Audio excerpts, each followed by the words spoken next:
design. Congratulations. Well, Right, thank we you. talked about preserving. It's our first, yeah. Like the tree Earl, preservation. yeah. Well, I think you're right. That has biophysics. Okay, good evening, everybody. We're recording now. Welcome to the February 28th Long Range Planning Committee meeting. This will be covering the preliminary 2023-24 CPHD Planning Division Work Program. That's our agenda, our sole agenda tonight. Now, the stuff we always have to go through before we start these meetings. This is a public meeting.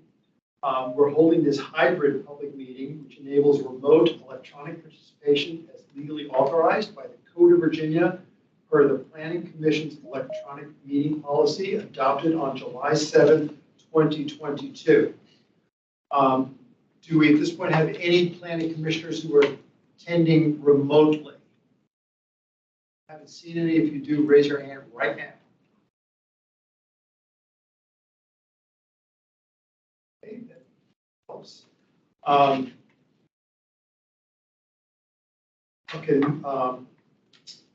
At this time, I'd like to orient everyone to our hybrid environment and cover a few specifics about how tonight's meeting will be run. Members of the public may attend this meeting both here and in person or electronically by using the Microsoft Teams link provided on the LRPC web pages, county's events calendar, and the email notification sent to the LRPC Zoco email subscribers. Additionally, there is a dial-in phone option for those who wish to use it. Since none of our planning commissions are joining virtually, we don't have to go into that. For our attendees using Microsoft Teams. We have Commissioner. Oh, Commissioner Peterson, I see you are remote. Okay, so we will go back and do that. If you lose internet connectivity during the meeting, please reconnect by phone. During the meeting, please keep your phone and devices muted until you're called upon and turn off the sound to any other devices around you to minimize interference. For those using Microsoft Teams, turn off your video feed, and I'll address when it's appropriate to turn it on in a moment.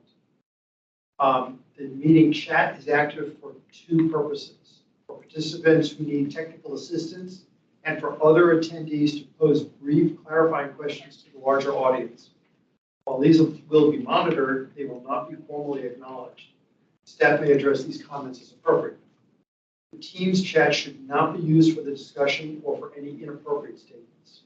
Those who are planning to provide public comment will still need to do so at the end of this meeting, as the chat will not serve that opportunity. All public comments must be shared verbally for the record during the assigned public testimony periods.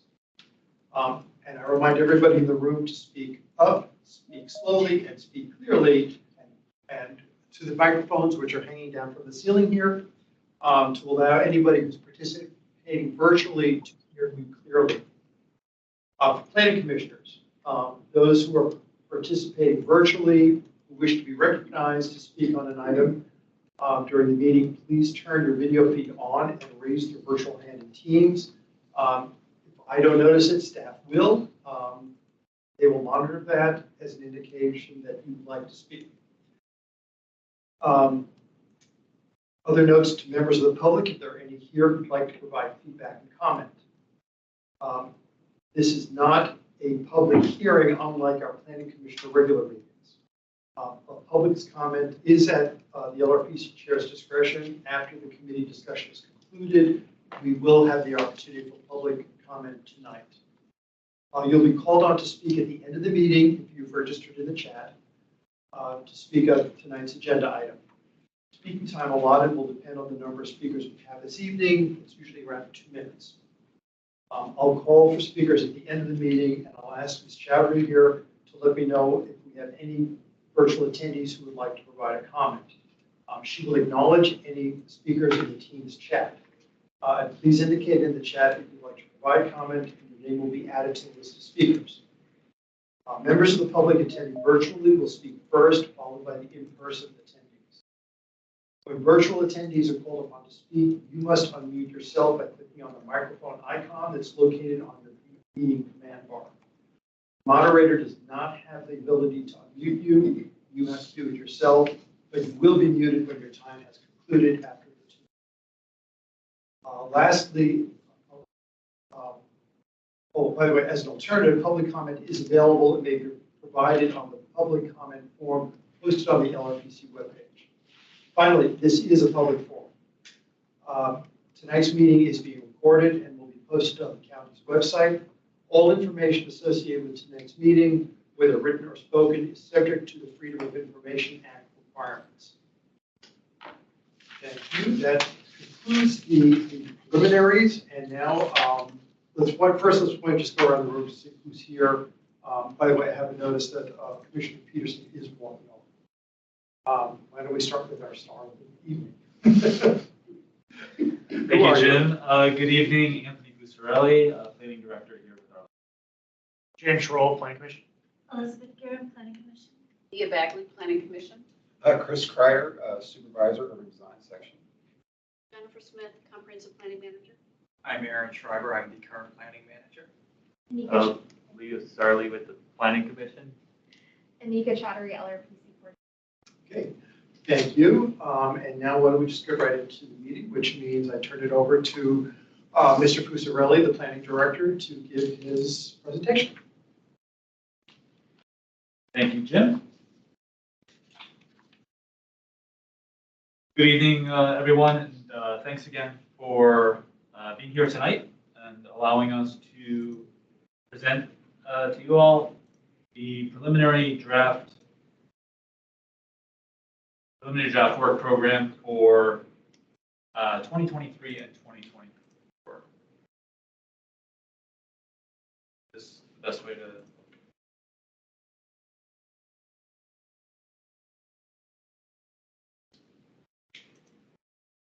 We'll always see if we can get this displayed a little larger. You maybe?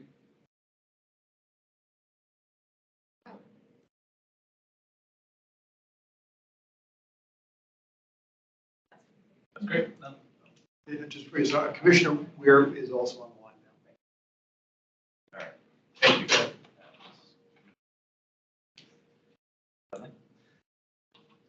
So just for introductory purposes, this year's approach to presenting and discussing the work program is slightly different from years past.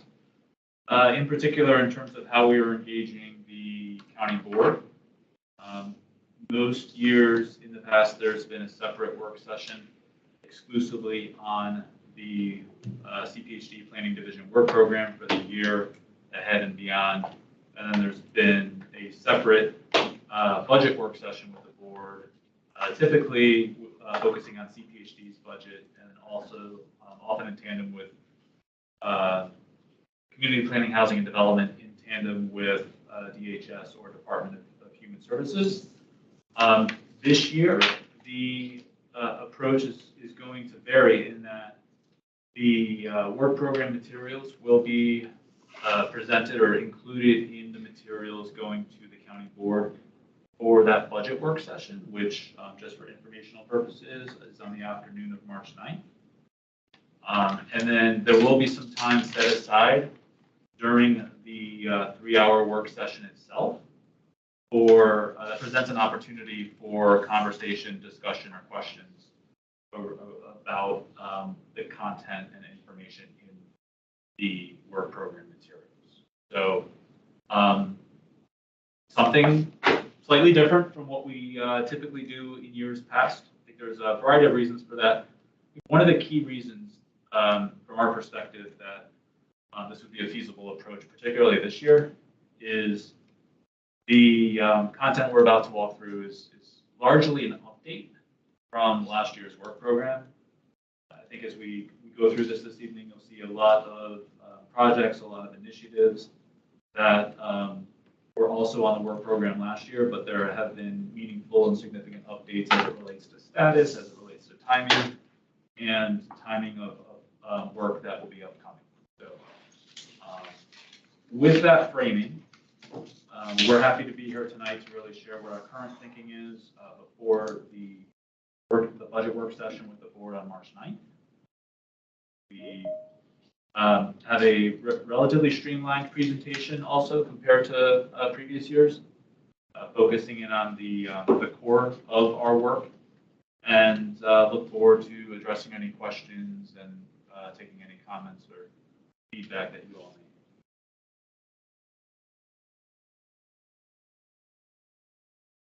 So just an agenda for what we're about to cover this evening, a more focused set of materials, beginning with a look at the planning division organization, quickly sharing 6 core considerations that really helped influence and shape the formulation of the proposed work program for this year into next. Then we'll take a look at the status of development review, what we're currently seeing and what we anticipate seeing in development pipeline, as well as some work in progress we will be making on procedural and regulatory improvements. We'll transition to long-range planning and growth management priorities and studies underway. That will take us then to zoning studies that are on in our work program, as well as finally closing out, looking at a number of long-range planning efforts, similar items that others across the organization are doing that are not being led by the planning division, but for which we often provide coordination and a level of support.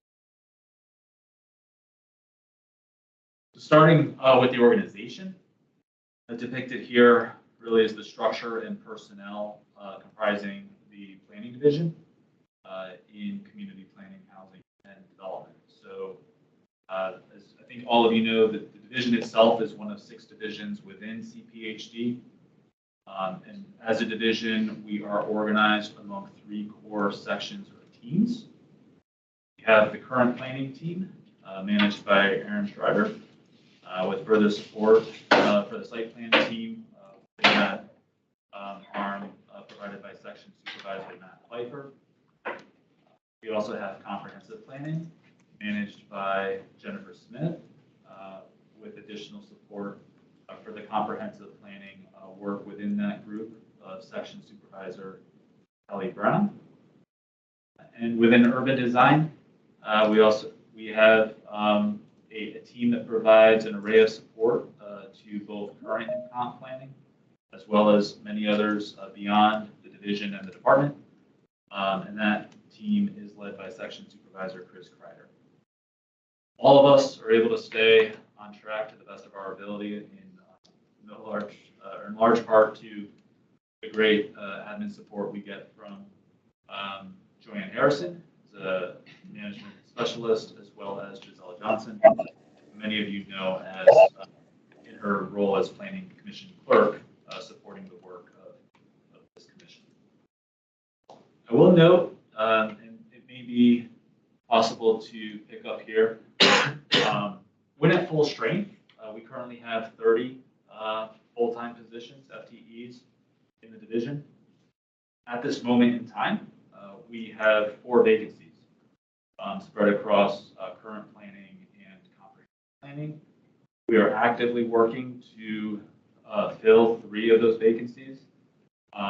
There's ebb and flow. I think it's just part of the natural ebb and flow that we experience over time as an organization. And so we're very excited to complete those recruitment processes and get some new team members on board. There is an associate planner position in the comprehensive planning team that we are not progressing to fill because that is a proposed cut as part of the county manager's fiscal 24 budget. So if the county board approves or adopts the budget as currently proposed, we would effectively lose 1 FTE in the comprehensive planning section, bringing us down to 29.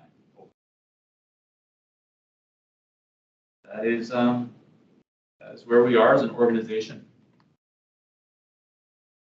As far as work program considerations, a lot of thought and a lot of inputs in terms of framing how we identify, select, prioritize the proposed work we intend and will take on in the year ahead. These are, I think, 6 of perhaps the most considerations that really influence the work that you see here.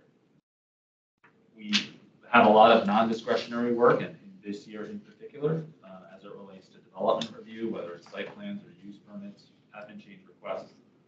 So we need to process and review that work in a timely fashion. We also have a number of important long-range planning studies and efforts actively underway, and seeking to prioritize the completion of those ongoing studies is also an important consideration. A key message of, I think, the work program as it was shared last year really calls for increased focus on undertaking more future zoning studies.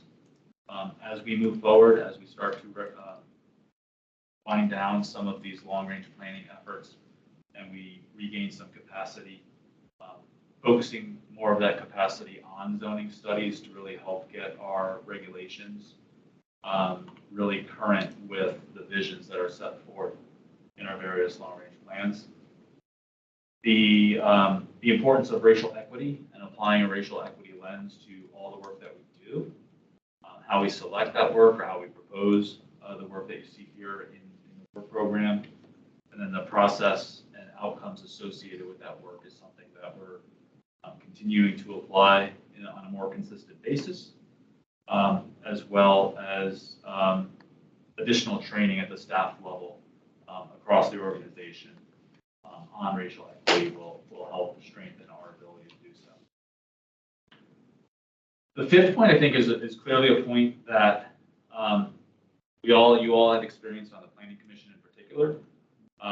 Since September 1st, the transition to hybrid meetings, really, I think there's been a lot of benefit, but a lot of challenges, or at least a lot of additional time, energy, and resources necessary to do hybrid engagement in an effective and successful fashion. So that, I think, is just an important acknowledgement piece that gets factored into the work we're proposing to take in the year ahead, and just understanding that things like creating and adopting rosters for individual subgroups, while it's beneficial to the commission to maximize virtual participation, there's a cost associated with that in terms of both on the commission side and on the staff. And then finally, I think a really important part of the consideration for this year is something that was noted on last year's work program, which is the comprehensive plan review. Now, we just brought to the commission in January, they accepted the 5-year look back of amendments and updates. And this piece of it is really what we had been referring to as phase 2, but it's really just a future-looking, a forward-looking review of over the next 5 years, where are the areas of the comprehensive plan that we want to prioritize and pursue updates. So we're really excited about prioritizing that body of work this year.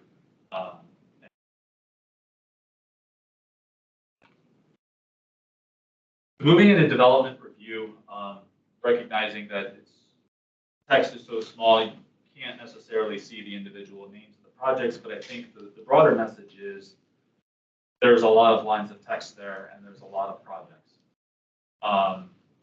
We did, with under Aaron's leadership and Matt Pfeiffer's support and the rest of the team on current planning, over the past year, 9 special exception projects, development projects were approved by the board. We had 2 of them just approved this month.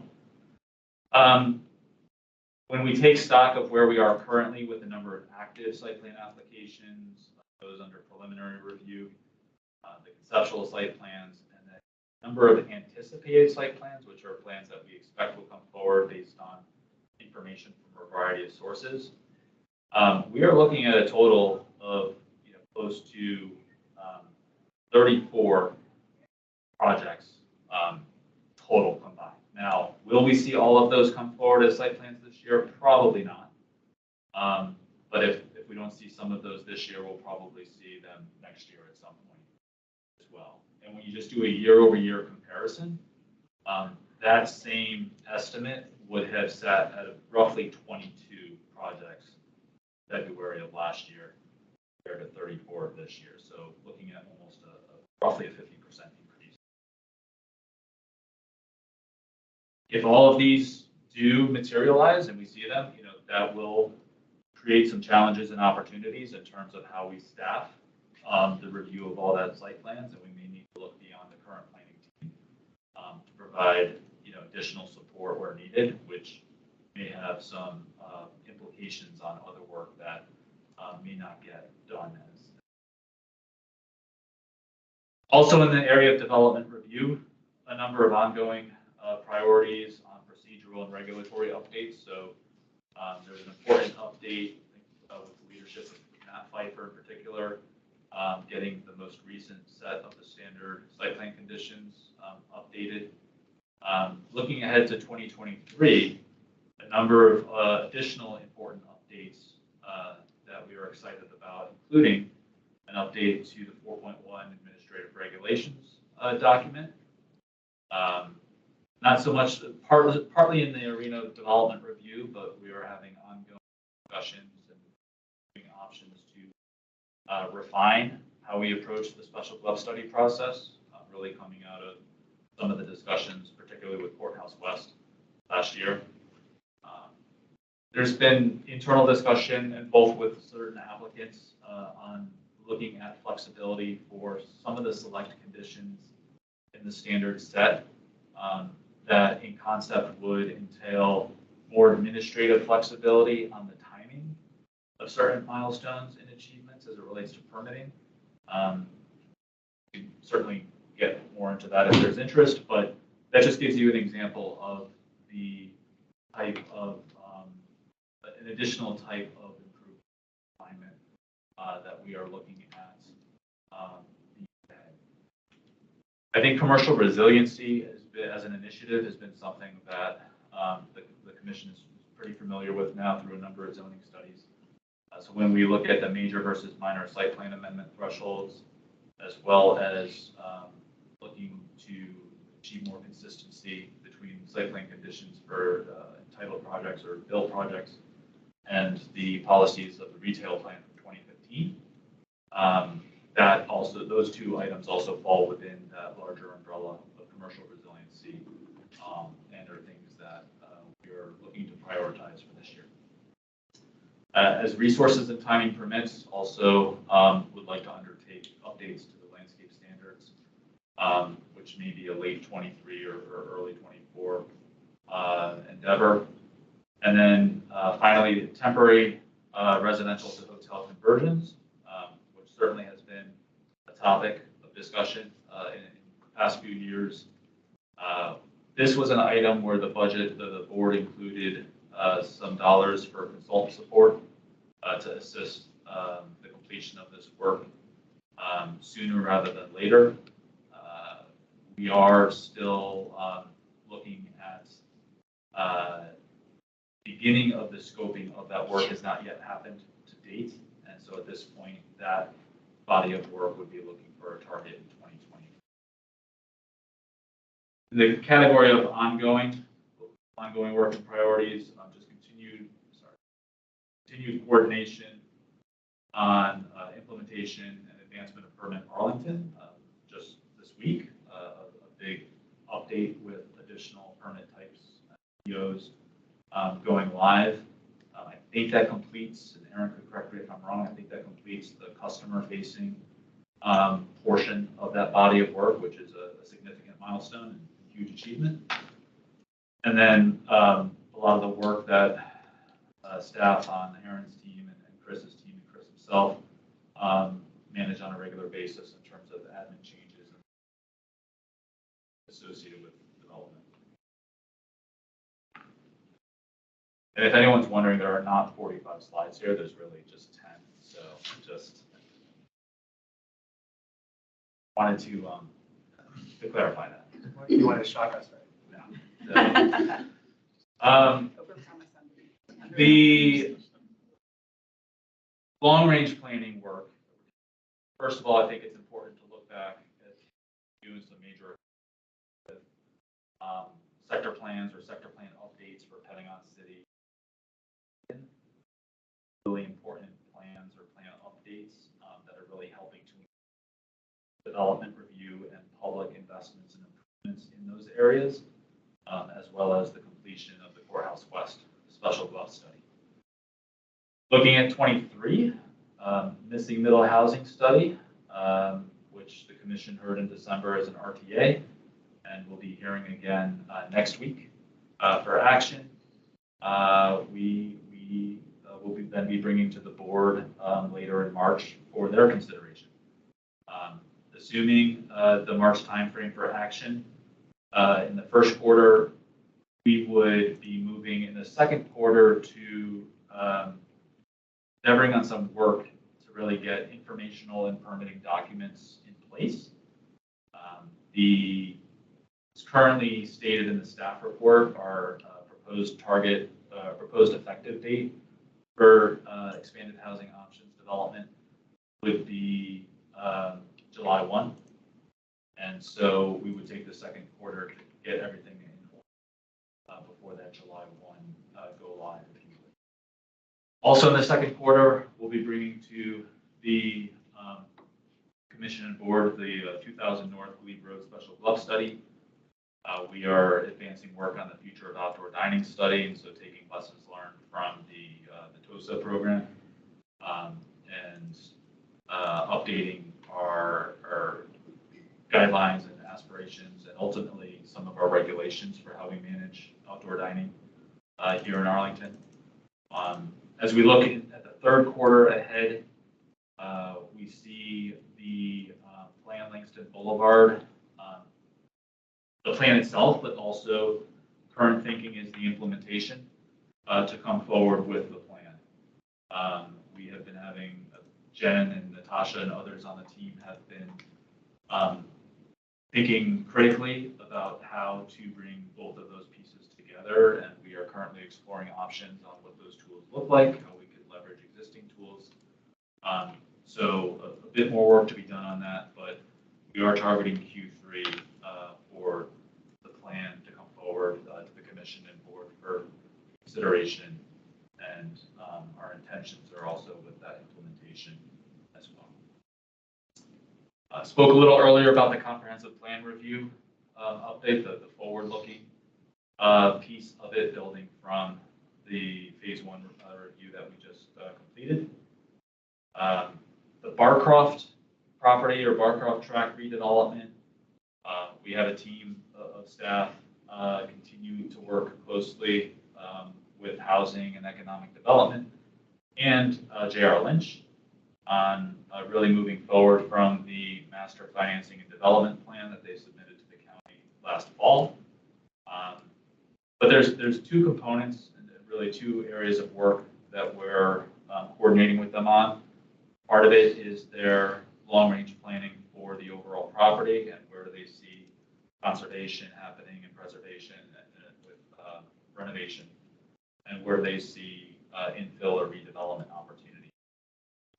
So we will be undertaking significant work on both the renovation and the redevelopment side with J.R. Lynch and the rest of that team as they are ready and when they are ready to move forward in doing so. So we've got that as an important body of work in 2023 and then beyond into 24. A couple studies listed here. I'm sorry. First, one study that has been sort of temporarily on hold for a few months has been the multifamily reinvestment study and potential zoning ordinance amendments. This grew out of the Housing Conservation District work.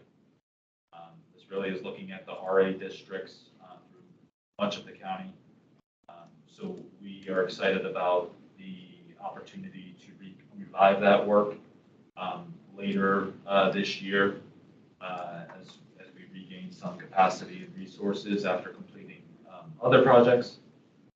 And then two studies that are really TBD, or two buckets of work that are TBD, the Crystal City Building Heights Study, which is also it's been on hold for a few months on the public-facing engagement side. That really, at this point, is sort of a TBD in terms of target completion. And while the special gov studies, we have 2 of them currently in Tier 2Q with 2300 South Eads and Melwood. While it's listed as TBD, I think our recent practice, and Jen can correct me, has been that we would initiate the next special gov study upon completion of the one prior. So that's just a little bit more info behind the team. Moving to the zoning studies, several key zoning elements were approved or completed in 2022. 2 of them really were the implementation supporting the adopted plans for Pentagon City and Clarendon. And the first batch, if you would, of commercial market resiliency zoning approved in 4th quarter of last year with the permitting work on micro fulfillment centers. Looking at this year, I've already received board adoption or approval of the 2nd batch of commercial resiliency back in January.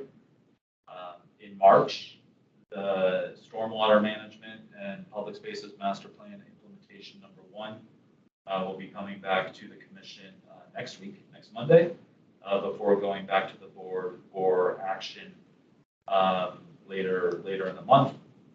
And then looking at 2nd quarter, some additional commercial resiliency, commercial market resiliency uses and zoning ordinance amendments on target for indoor recreation and for a collection.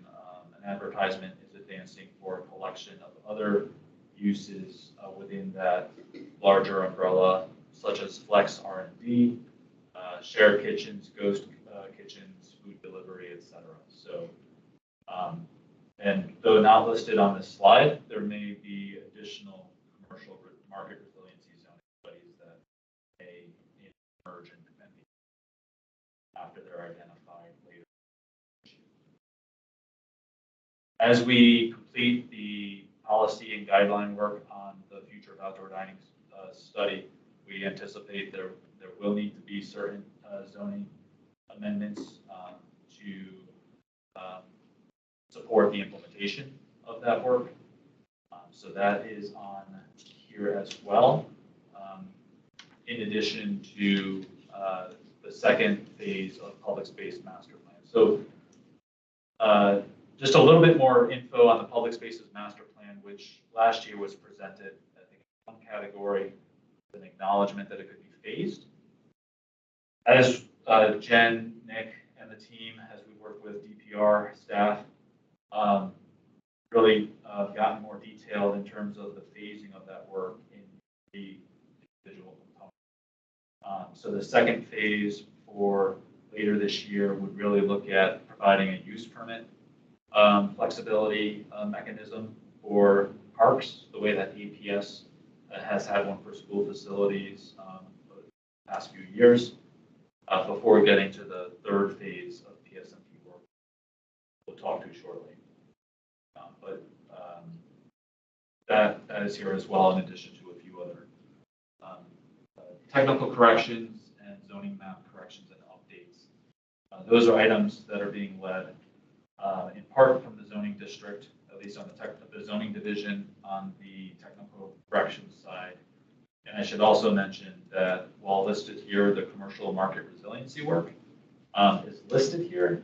That work continues to be led primarily through a partnership from the Director's Office of Community Planning, Housing, and Development, as well as Arlington Economic Development. We do have Aaron, we do have Nick, and others who are supporting that work from planning, but they are not leading that work directly. And this next slide is really partly unscheduled zoning studies, and then partly zoning studies that are preliminary thinking would target these for really the 2024 to 2025 timeframe. The Child Care Initiative Phase 2.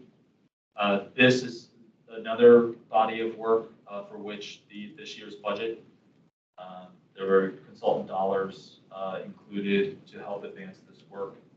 So we are now discussing with Department of Human Services staff and other partners internally, what the scoping of that study should really focus on, where are the greatest opportunities and biggest benefit. The third category of the public spaces master plan really is intended to be more of a comprehensive update of how the zoning ordinance could be structured to help the management of parks as a land use in 2024, as opposed to, I think, a 1950s construct, which DPR, our partners in Parks and Recreation, are often challenged with a zoning ordinance that perhaps was structured around parks in a different era. And so, related to, not to parks as much, but to the another important category of public facilities or public lands is what we had called the public district modernization. And so this really would be additional zoning work that supports DES, in large part DES operations, their operational needs, their essential services, to ensure that they continue to support the county on the limited land that they have available for them to do so. And then without reading through each of these, a lot of these zoning studies here may look familiar to you, as they were all included in last year's work program as well. And many of them continue to be noted with a TBD for more specific schedules to be noted or determined in the future. And then finally, the last slide here is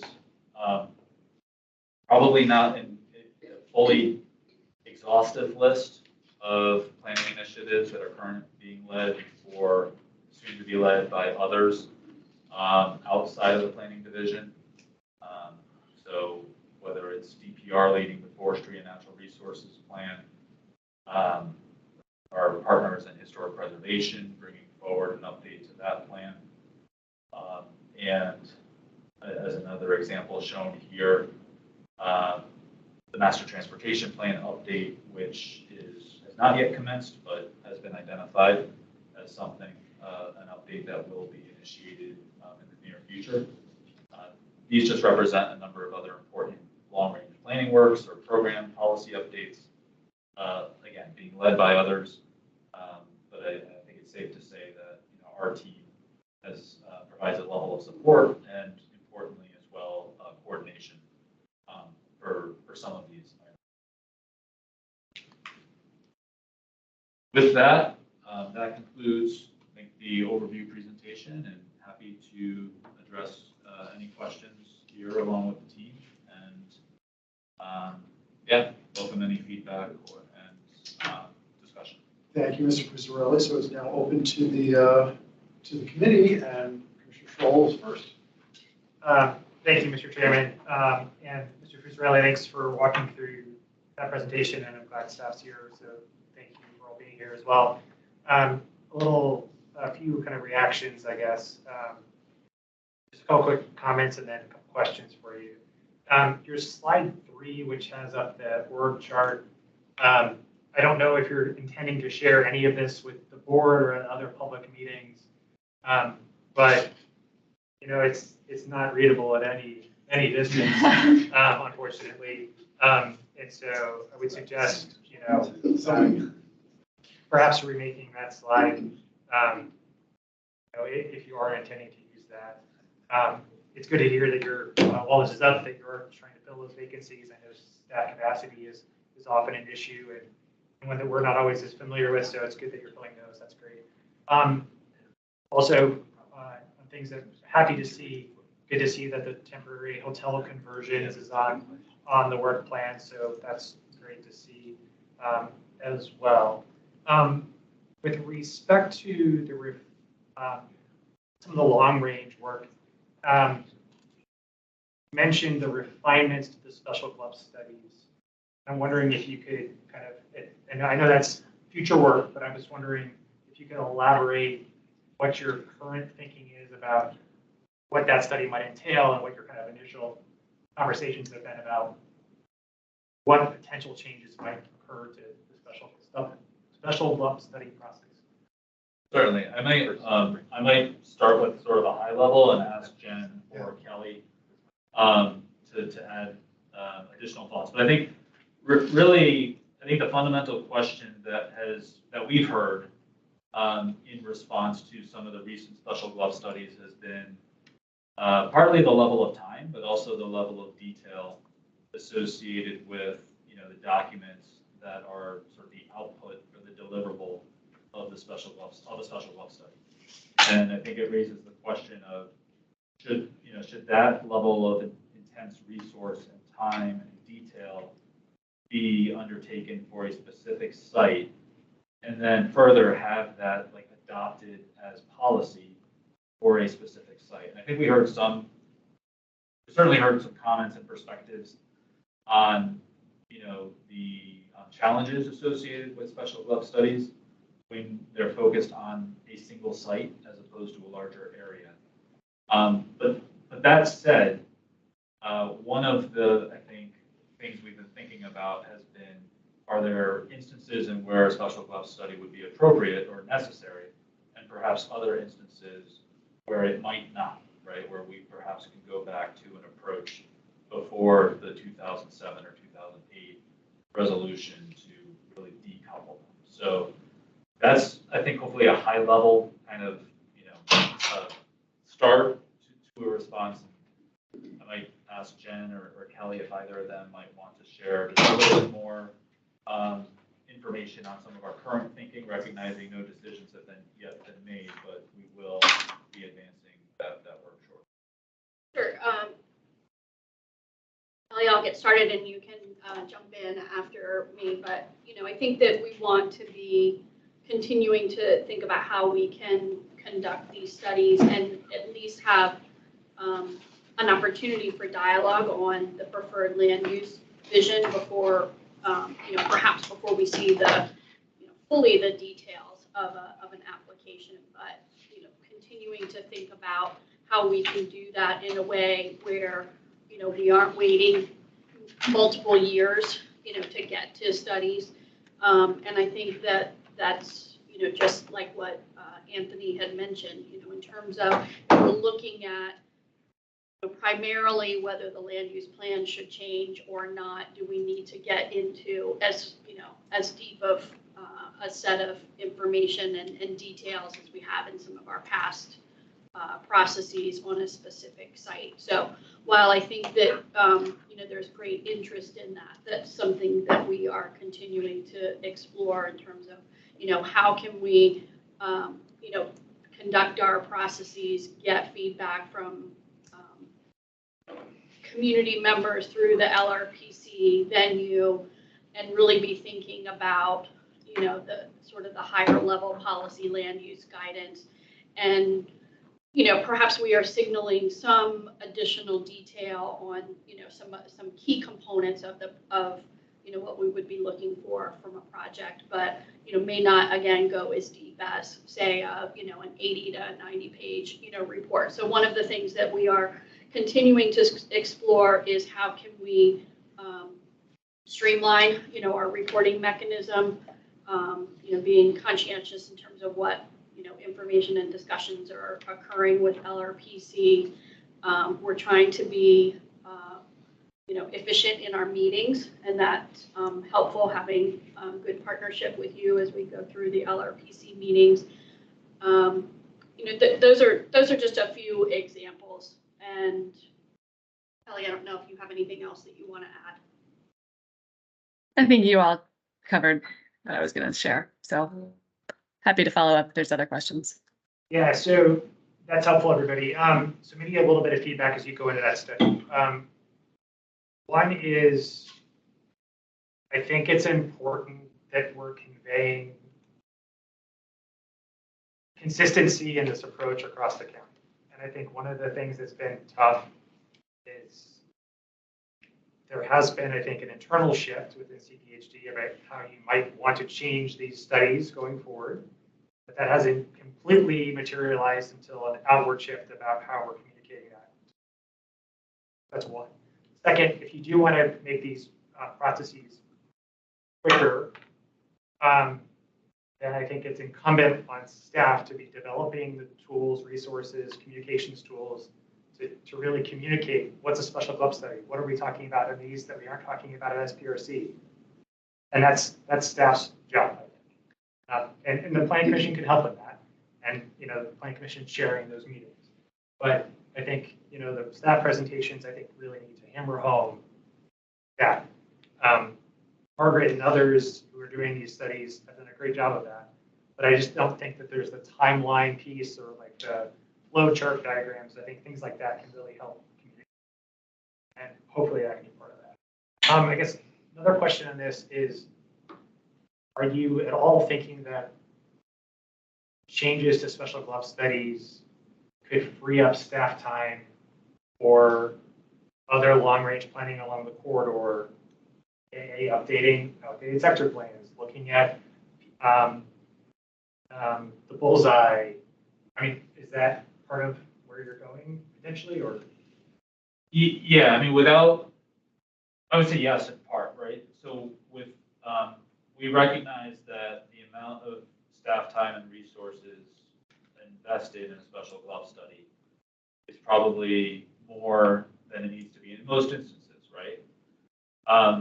So I think trying to get to a place where we're spending an appropriate amount of time on the question of what is the appropriate land use designation for a particular site, especially when it's coming forward in the context of a development application. Our goal would be to right-size that process, and in the process of doing that, free up staff capacity to do any number of things, right? And whether it's the few examples that you just spoke to in terms of, the next study of Ballston, however that may be scoped, or reconsidering both the bullseye versus the spine development model. I think those are a couple of things that we would actually plan to spotlight or explore as part of the comp plan review. Like in terms of looking ahead over the next 5 years, like the development model in terms of bullseye versus spine might be something that is like identified coming out of that as something we want to prioritize to inform the future work program. But whatever it is partly driven by the desire to spend the limited staff resources we have on the work that I think is most impactful and appropriate for the charge. That's fair. I mean, it's good to hear that you're thinking about that along the corridor and other ways to try to be efficient. I mean, I think staff is going to be spending its time on special glove studies unless along the corridor, unless you're updating the plans. So you're going to be spending the time regardless. You can just either spend it on one block or 2 blocks, or you can spend it on a broader area. And Anthony's heard me, everybody's here around this table has heard me yell about the Ballston sector plan forever, so won't read all that background. Last question, Mr. Chairman, if you might, is about the Crystal City building height study. I was wondering maybe if you could provide an update on why it was put on hold, and it seemed like we were nearing the end of that study, and we are seeing other projects that in that area that could benefit from that height, but if you could maybe provide an update there, it would be helpful. Sure, and on this one, I might actually ask either Jen or Kelly if they wanted to take the lead and add as needed, if there's any additional perspectives. Sure. So many of you may be aware that we initiated this study, I guess probably a few years ago now at this point. And some of that was really at the request of at least one developer, indicating that they had some interest in surpassing the building height levels under the sector plan. And we really had some mixed review, but there was some reinforcement from the board that they were interested in us, taking a look at that. So we initiated the study, and obviously there was some analysis done. And I think we had gone through a couple of LRPC meetings and had a launch point, if you will, when we got to a certain point that we said, okay, geographically, we have a sense of, where we would be interested in additional height. There was some methods that were explored and discussed for that. And it became a point where staff, could turn our attention to figure out, okay, how would we effectuate that? And we needed to pause some of that work, given staff resources. Some of the staff that had focused on this focused on the Courthouse West Special Glove Study, so it had been on hold. And it was only just, recently that we are, continuing to kind of pick this back up and look at, how can we resume the work, think about an approach. The work is, quite complex, given the nature of the sector plan, and it's not as density numeric driven, it's form driven. There were a lot of basis for design guidelines built into that sector plan. So how does additional height work within form driven with some parameters? And we're now talking about additional density. There was some exploration of how do we keep density being net neutral. That was another factor that had been discussed with LRPC. All that to say, again, moving forward, at this moment in time, we've also lost a resource. Some of you may have known that Tim Murphy left and he had been on point working on this. So thinking about staff resources, thinking about how can we bring forward this work with a fair amount of complexity still to it. And, we've also, had some shifts in interest as well. So we're just continuing to think about, is this the study that we can prioritize at this moment in time? Staff is really deployed on a lot of, a number of other processes right now. And, right now we're thinking that, for those reasons and less interest and less pressure from the development community is now the right time to really, push forward for this, or is it something that we can, put as a future effort? So, Yeah. Anthony, I don't know if there's anything more that you want to. No, I mean, I think you covered it well. I mean, I would underscore, at the risk of being redundant, like the complexity of solving. So I appreciate, the sense, I think, from you and from others perhaps, that it seemed like the study was almost done. And I would agree. I think my understanding is I think there was a strong sense of like a good direction forward. And I think the challenge was that next step was for staff to kind of go back and figure out the mechanics of how we actually operationalize and update the implementation framework to support that vision. And, having some familiarity with the sector plan itself, I mean, I appreciate the challenges of taking just building height as one, planning component sort of in isolation, and then trying to, do what sort of Jen just described in terms of continue to realize a number of goals and balance the overall structure. So that's, I think, the only thing to add, plus the interest piece of it there too is, the site that was really the reason for this study to be undertaken, we may see an application sometime in 23 for that site, and it may actually be at a building height that is well below what maybe was envisioned or perhaps even allowed for this site. Yeah, so maybe that's very helpful context about kind of the background and the precipitating site. So maybe some thoughts here, and then I'll yield that, Mr. Chairman. One is, there was a ton of community time that was spent, and then it's kind of radio silence. Like there wasn't any follow-up to say, we're putting this on hold, this is why, we're moving staff resources around, right? And so I think you need to close the loop with people. Also, I understand the staff resources move and need to cover other things. But it's been over a year since this concluded, I led some of these LRPC meetings, and as LRPC chair, I've been LRPC chair in over a year, so I think longer than that. So I think there's the communications piece, and if you pick it up again at any point, I don't think at that point you can rely on the initial meetings you did a couple of years ago. I think you need to start over again, a little bit, and say with the community outreach and the education about why you're doing the study and stuff. I don't think, if 2 or 3 years have gone by, you can just expect that everybody remembers everything that they did in 2019. So, or whatever it was, 2020. So, Yeah, no, I appreciate that feedback, and we'll take it back. The 2 points, one, I could use a refresher in terms of if and how we communicated out sort of the current status of that study, and that right now there isn't forward momentum.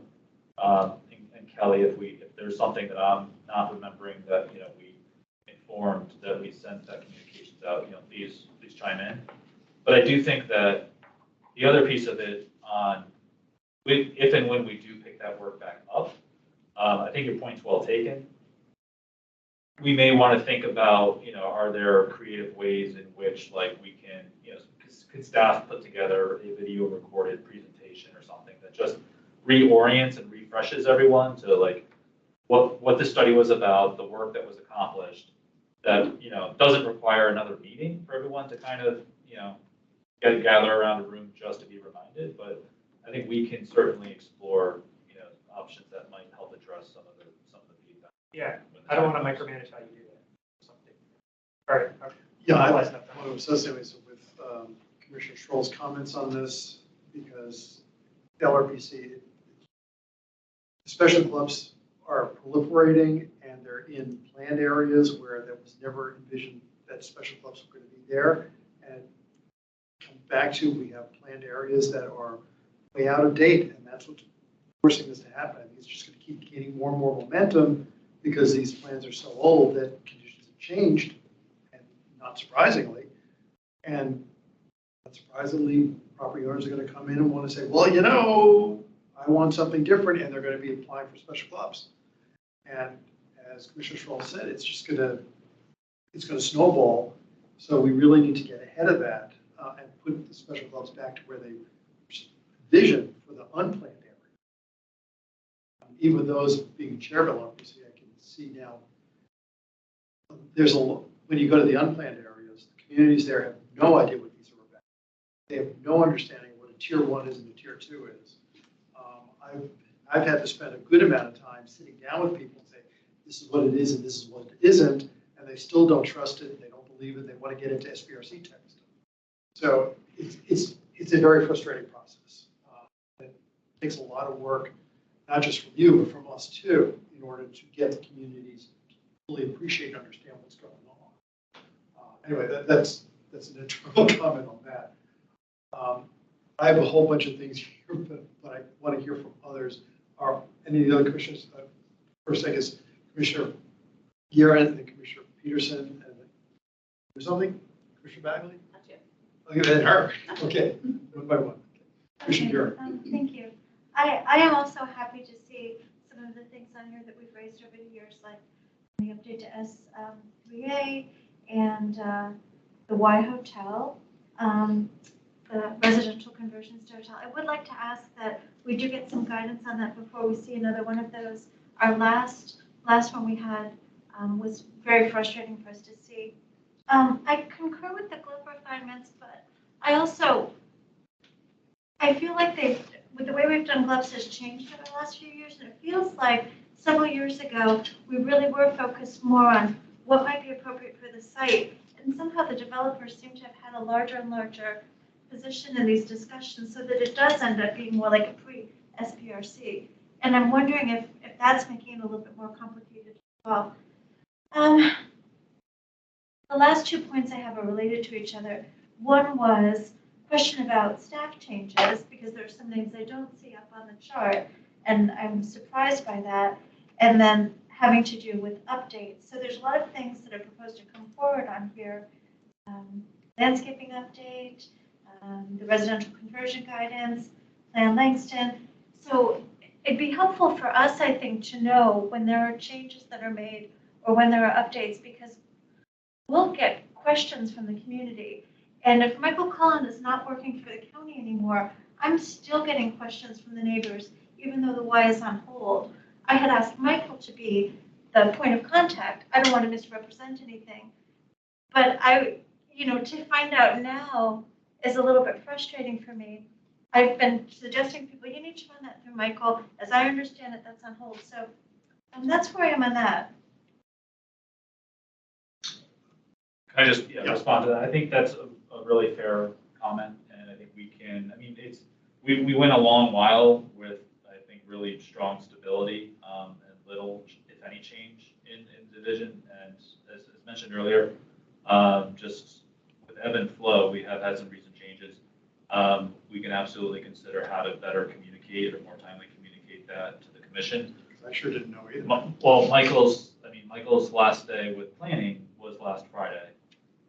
He has taken an opportunity with the Department of Parks and Recreation, so he is, at least, for anyone contacting him, his email and phone still work, but we should have gotten ahead of that in terms of, providing you with an updated contact, sooner than we are. Well, understanding that it was Friday, I can appreciate why that didn't happen.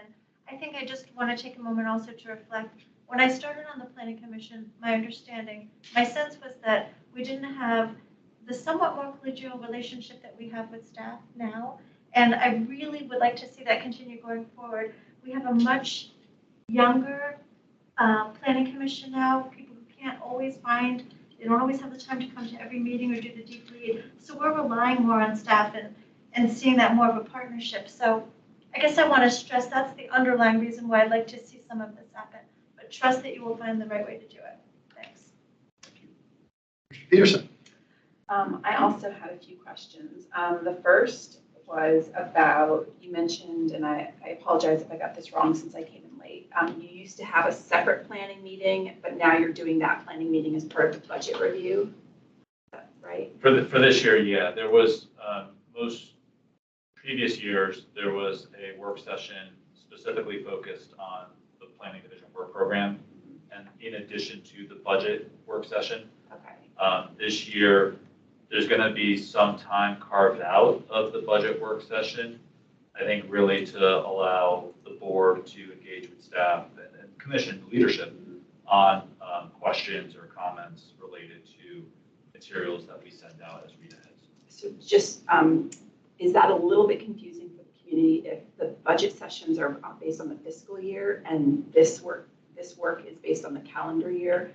And so there might be like a 6-month overlap of like, oh, well, that's actually, this money actually isn't related to that work because it's a different fiscal year, or you think that's not?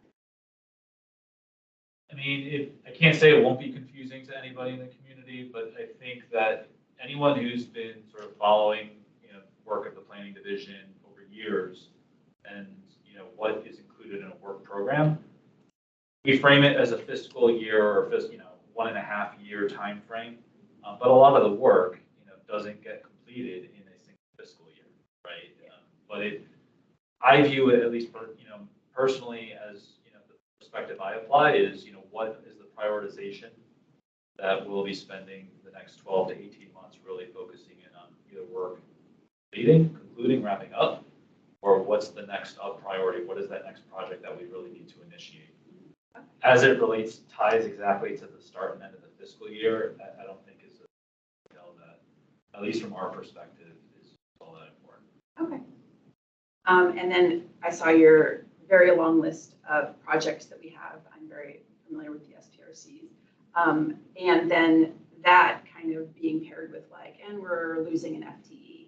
So are you able to communicate to the county manager and to the county board, like this loss of a person actually translates to less work getting done, or asking the colleagues of that person to do even more work? And then how do you like address burnout? And like, I guess when you're losing that person, how do you make sure the county knows that like, look, you asked everybody to make cuts. This person's really going to hurt maybe more than a different department. Are you talking to FAC? Because sometimes they'll advocate if they think that a cut doesn't make sense. All good questions. Certainly in the conversations that our director and that I've been part of with our county manager, there's an understanding, right? Like there is a body of work on an annual basis that one FTE, in this case in the planning division, accomplish.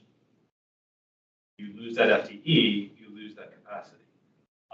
So I think there is an understanding that it just means, some work might not get done, or some work might take longer to get done, or we might have to wait longer to begin the next work. So much of our work, though, is, it's based and it's group work, that it's the direct impact of that loss is, I think, is a little bit more challenging to just clearly depict because of the nature of the teams and the groups within which we accomplish our work. We recognize it's a difficult budget year, and we recognize that we're not the only ones that are facing the prospect of the cut, and if that cut happens, we're presenting a work program that we think is generally in alignment with that, and we need to further adjust that. That's something that we. Yeah, I just find that always very frustrating because I've always viewed CPHD as actually a profit center for the county. By somebody not being there, project getting delayed, one of the project at a Crystal City role, Carter here, if it's delayed by 6 months, taxes that are foregone by not having that project done, more than pays for one FTE. These are very, very significant projects along here. Work that doesn't get done really does directly translate into the variables. So, personally, I always look at it that way. It's maybe a little mercenary, but I think it's a reality that's there. Anyway, Commissioner Bagley, you're next. Going back to the study things, it's been difficult sometimes when we are doing a GLUF study and the developer's plans are already out there.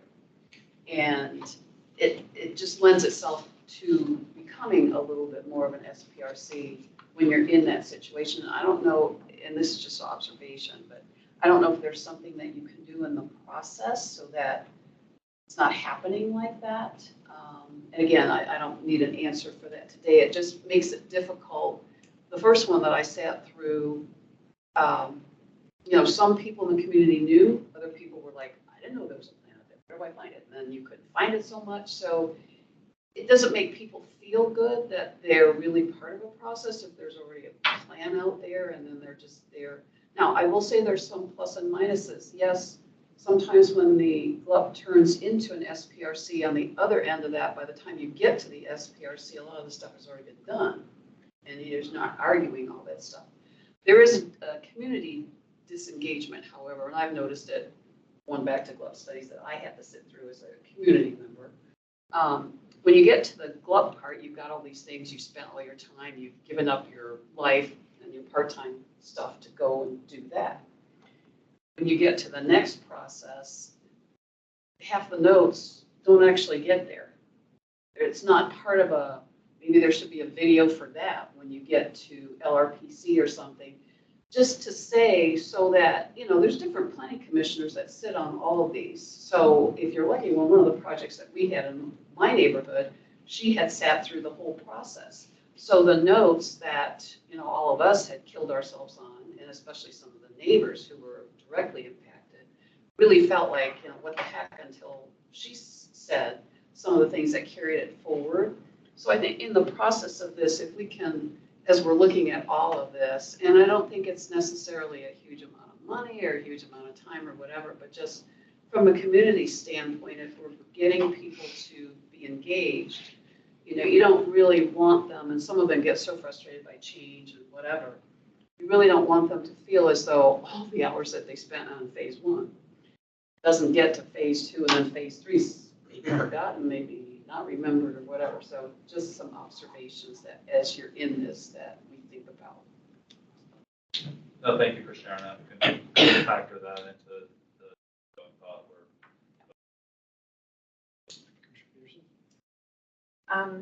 I was wondering, looking at your kind of list of priorities, how often do those priorities change with like new county board members? We have 2 county board members that are planning to leave. Board member Crystal had the child care initiative, and that's kind of on your list. So if she's leaving and a new person comes in, it's like, I am more interested in a different type of project. how often does that kind of get swapped out? And then also when there's a big community priority that you all spend a lot of time and effort and work on, like the accessory dwellings, and then, it doesn't pan out the way that you want it to. And then you have this review that's like a to be confirmed, but like you've already done so much work on the original project and got, that it was a contentious issue in the community, I understand, but it was pre my being on the commission. So then maybe just like a little bit more fine tuning to make it work a little bit better, but it's kind of like on the to be confirmed. So I'm kind of thinking about missing middle, like so much effort, so much work right now, maybe a few things need to be improved on. We learned that after 2 years, but the like phase 2 part of missing middle also just ends up being like on the to be confirmed, like for years and years and years. So like, how do you make sure to keep the momentum going for something that you all worked so hard on to like make sure that like it gets perfected kind of in kind of review processes and stage 2s? No, thanks for both of those. I mean, I think on the first one, I might ask others on my team to see if they recall like really clear examples, but I think that I can't recall a specific instance where, a board member kind of stepping off the board and then having that seat filled by a new board member has immediately and drastically resulted in a shift in priorities. I think that in our conversations with the board, it's, all 5 board members together. And so, that one board member has 4 other colleagues, and they together are really, I think, helping to guide and direct and inform some of the prioritization that we do on an annual basis. So I think that's, probably just a high level kind of answer to that particular question. I think you raise a good point about, where we are with missing middle and the potential implementation that will be considered by the commission and board in March, and then what happens next.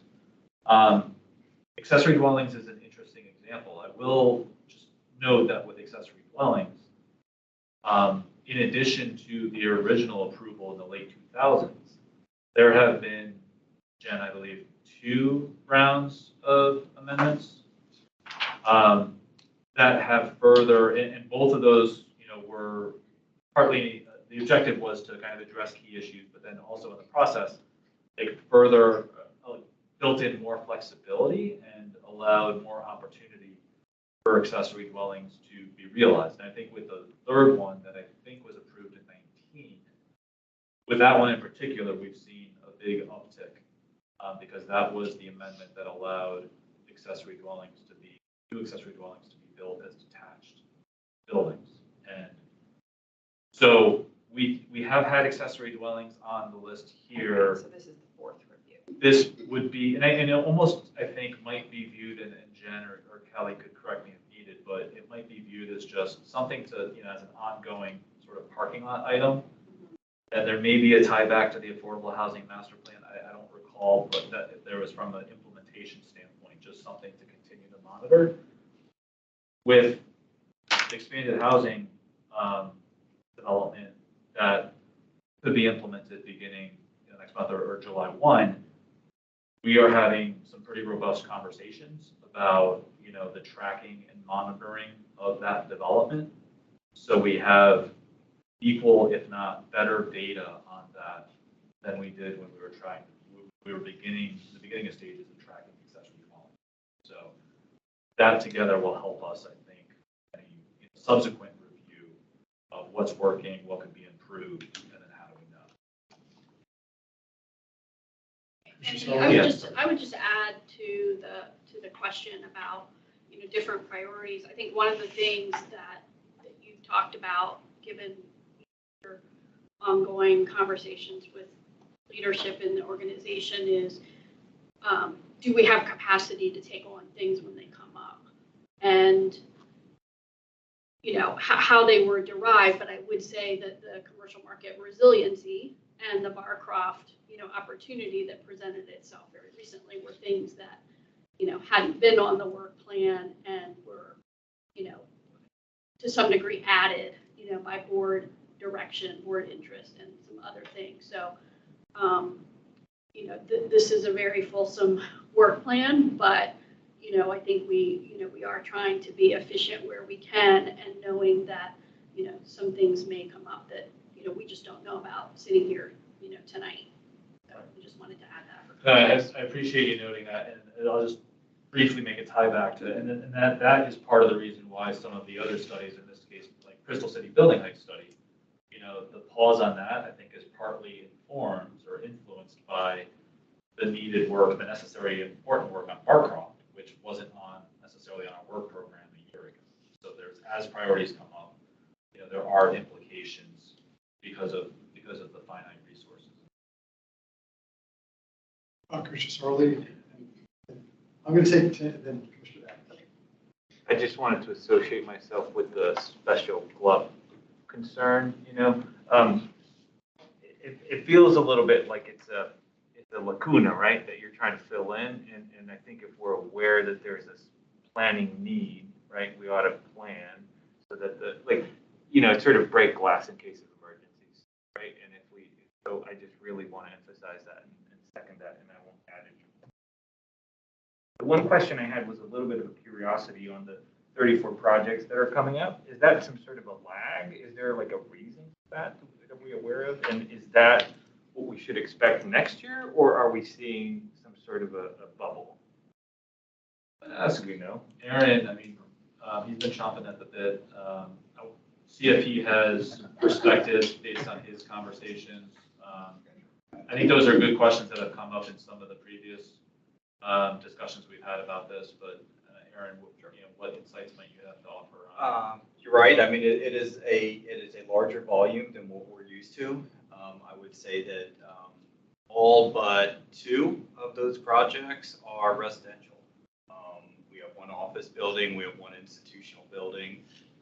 Everything else is all residential. Some are conversions of old office buildings that were approved, and residential is just the more pressing need. I think a lot of it is in reaction to what we've talked about a lot regionally is our housing needs and the desire to try and fill some of those opportunities here in Arlington. They are concentrated in the larger development markets, mainly in Crystal City, or even on some of the northern and western fringes of the Crystal City and Pentagon City areas, a little bit in Roslyn. They're big projects. Some of them also should be pretty familiar. They are old projects that have just come back to us in a bigger form.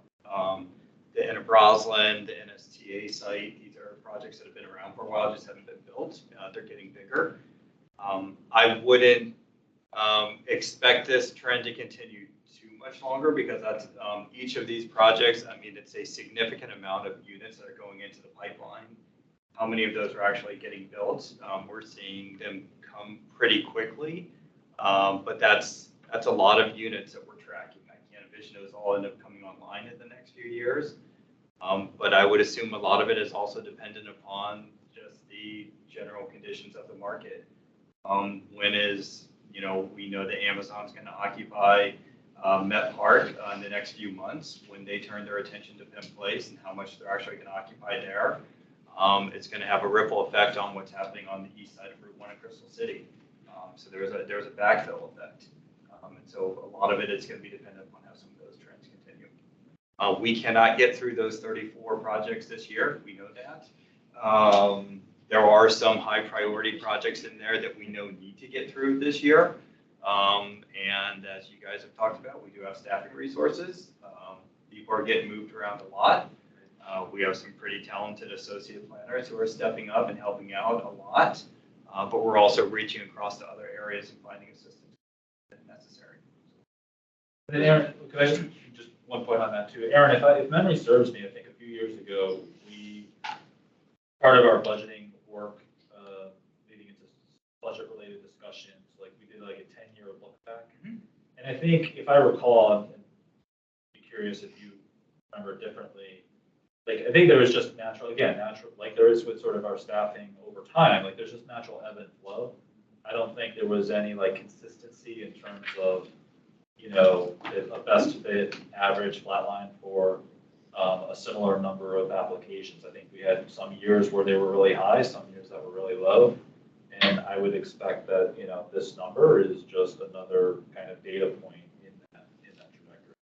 And then just to follow up, volume is, volume in applications is different from volume of application sizes. Penn Place got approved last year. I don't think we're going to do another 3 million square foot office project this year, or probably anytime soon. But that alone has such a dramatic effect on capacity. But still, a lot of these are the 150 to 200 unit residential buildings. Then you have the occasional 500 unit Crystal Plaza 5 type of project. They just take more time. I have a quick follow-up. That brings me to a question on planning. Are we seeing a shift from like office construction to residential construction? And is that something that we need to be thinking about, or planning or readjusting anything about if we're seeing that trend? I mean, I think maybe it's a different point, but I think as Aaron noted, like the majority of applications we're seeing are residential. Right. So I'm wondering, is that typical? Are we seeing a shift towards more residential projects and less office space? I feel like in previous years we had more office towers and office development. Okay. This is I like. feel like it, I mean, planning. feels like the trend, it's been a trend that we've been moving in this direction over the past few years. And then if you go back, 5, 6, 7, 8 years ago, it was more heavily weighted on the office side. But again, to Aaron's point, some of that was just because of like several like really large office proposals, right? Whether it was Roslyn Plaza, and others in that time frame. I just think that part of it is where the office vacancies are currently, right? The north of 20%. Part of it is this uncertainty in terms of, return to the office, right? What is the future of the workplace? How many days a week are most employers, the typical employee going to be in an office? What does that translate into in terms of demand? And then we need more housing. We need more units, not just here in Arlington, but across the region. So I think it's a combination of things. I don't think we're too concerned about that, and I think we actually have, I think, the good work, Aaron, others on the team, working in partnership with economic development.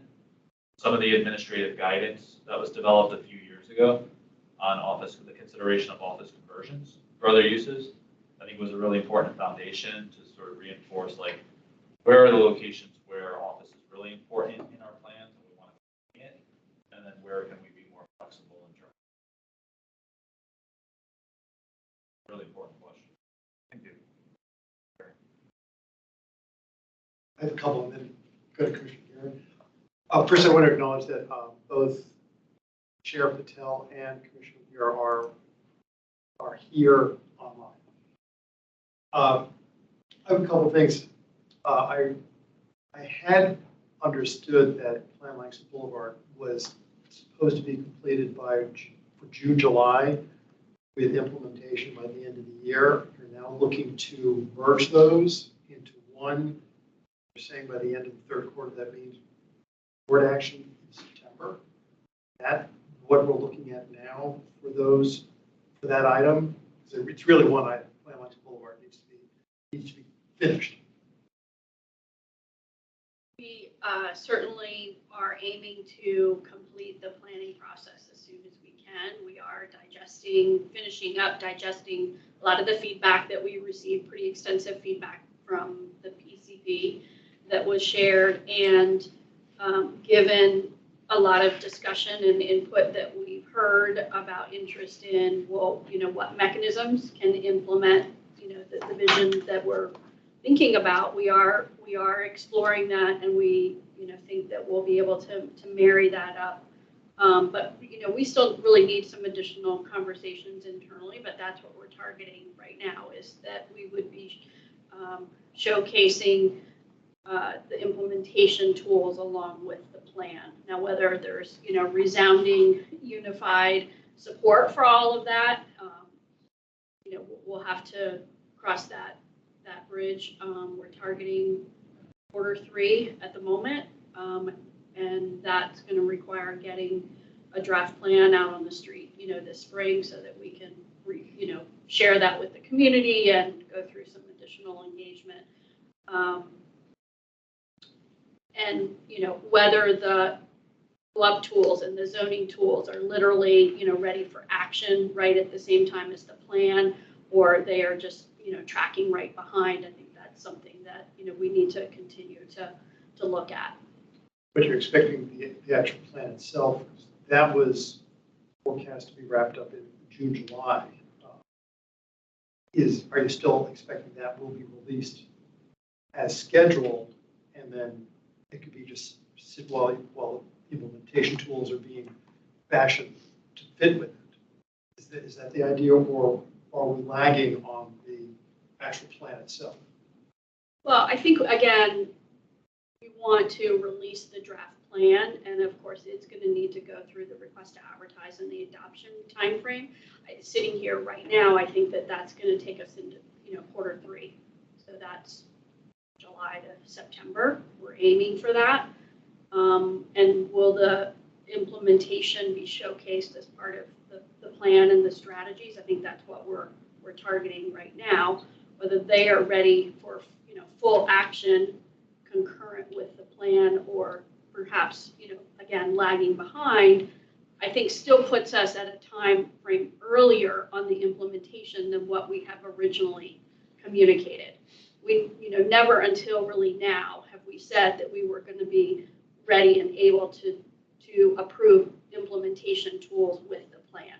We're trying to bring them closer together. Thank you. Once that is completed, there's a follow-up that is going to be very much key to the success of the corridor. That's East Falls Church and Cherrydale, which, originally was scoped to be part of this entire corridor, and then because of resource issues, those two, because they were already planned areas, were pulled out. Nonetheless, they are a key component to the success of certainly meeting affordable housing goals and some other goals.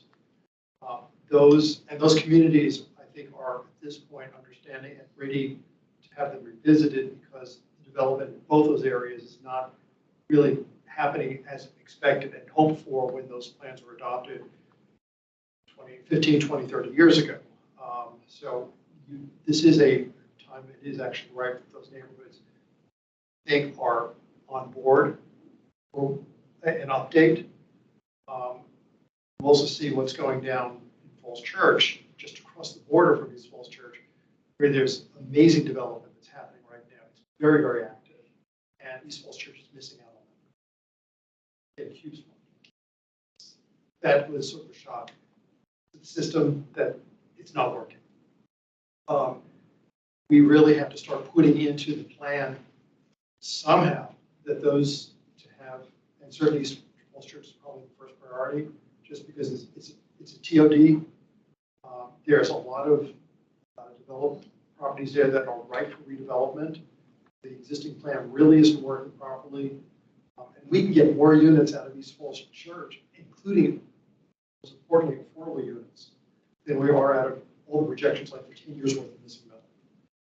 So it's not a waste of resource. It's not a nice to do. It's a really key part of reaching our affordable housing goals and reaching the overall county's goals. And it's going to pay off. So I would strongly urge that somehow we figure a way to get on the calendar the update for the East Falls Church and the Cherrydale area plans. That's the editorial for that. Another thing which has come up with Planning Commission, and Commissioner Weir also told me that he is on board with this. Well, by the way, that the Alexa Boulevard, Commissioner Patel told me that she endorses that. Moving, or certainly is exploring, if not actually moving toward looking at using a FAR approach to the R districts. And I would also include the RA districts, but moving away from the per unit. And I think it's worth exploring. All of us, the Planning Commission, when we've been adding this around, at least a number of us feel that this is a worthwhile thing to do. Other jurisdictions have, and we get it's a heavy lift, have moved away from a per unit approach to an FAR approach. I think that given what we've seen Ms. Middle and from others, that it probably is time for the county to take that seriously and take a very, very hard look at that. That is something that we recommend, at least I recommend, that we add to the work plan. I'll associate myself with that. Commissioner Gary, you were up next. Yeah, my only point.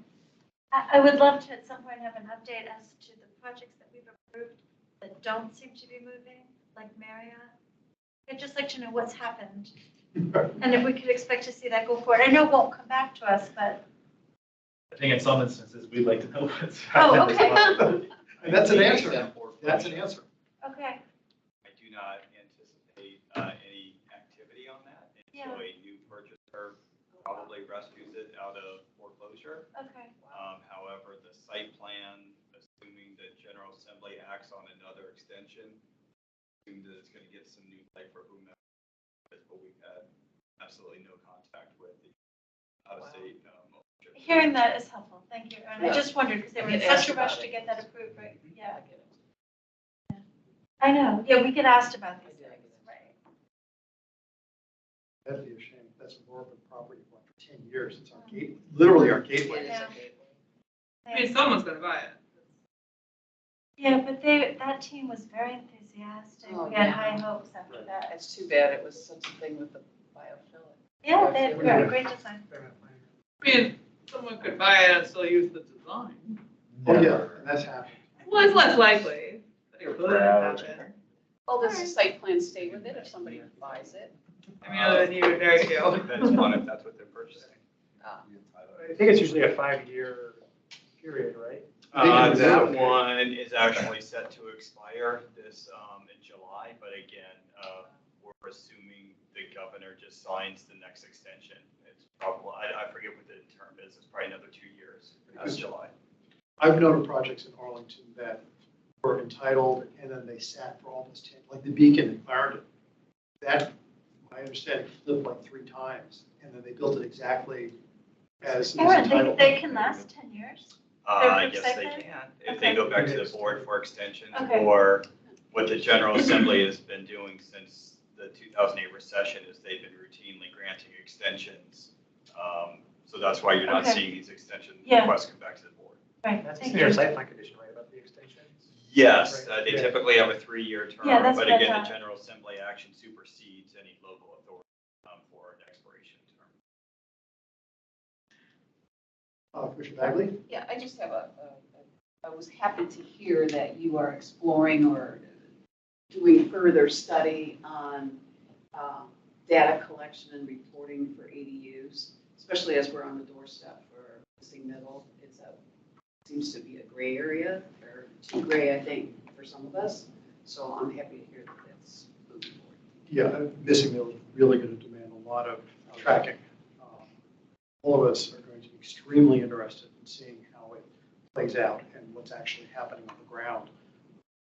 So a very robust record keeping is going to be vital to this happening. Commissioner Peterson. My last question was just about your, one of your kind of guiding priorities in creating your work plan was the racial equity lens, which was a newer addition in recent years.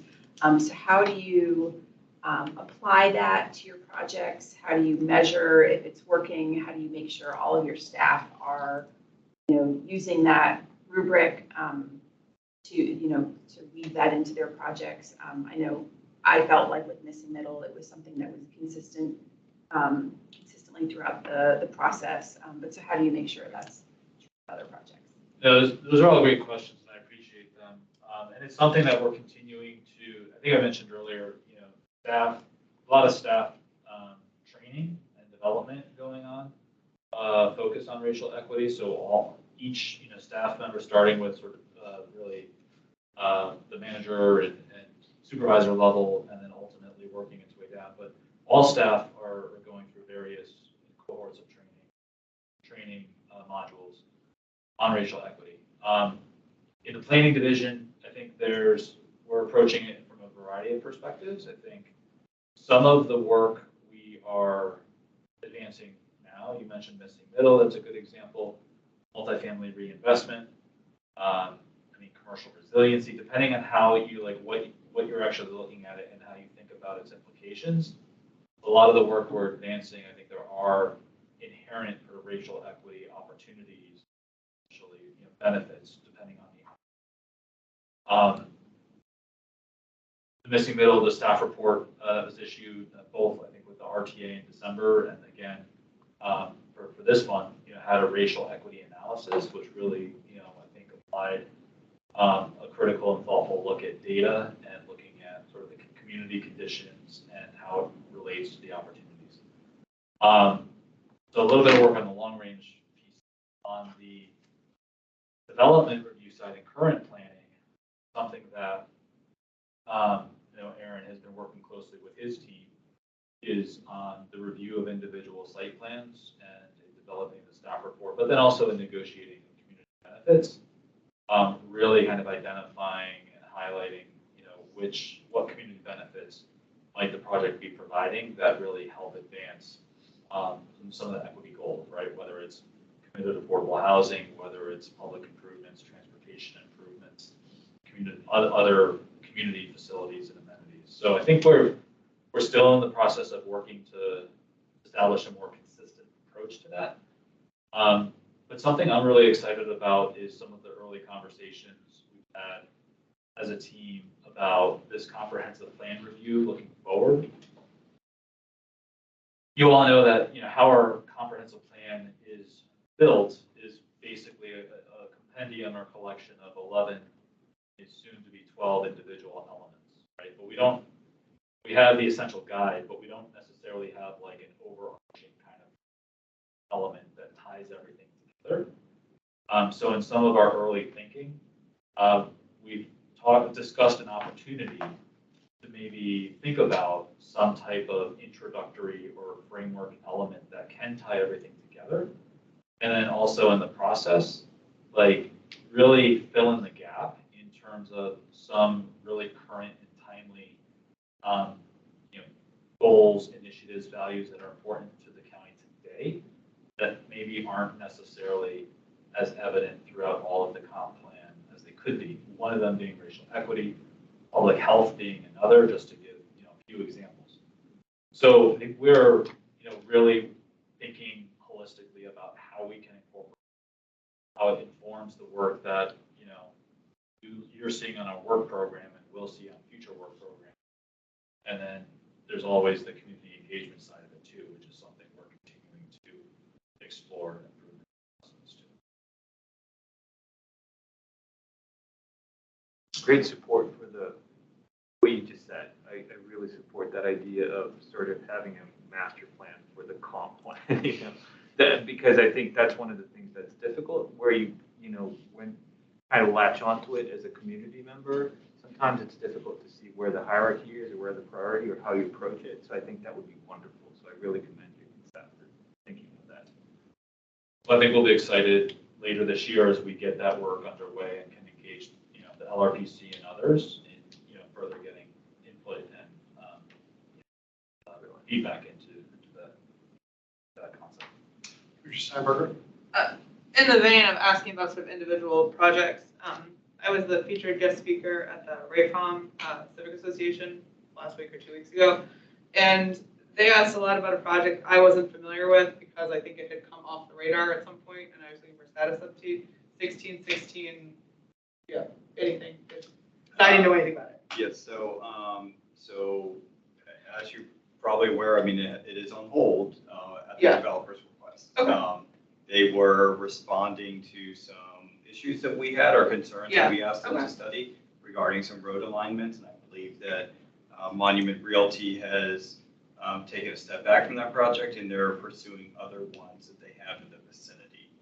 But I would expect it to come back, but they know that they need to address some of our initial concerns first. Is that the Xerox building? Excuse me? Is that the Xerox building? Yes, it is. When was that put on hold?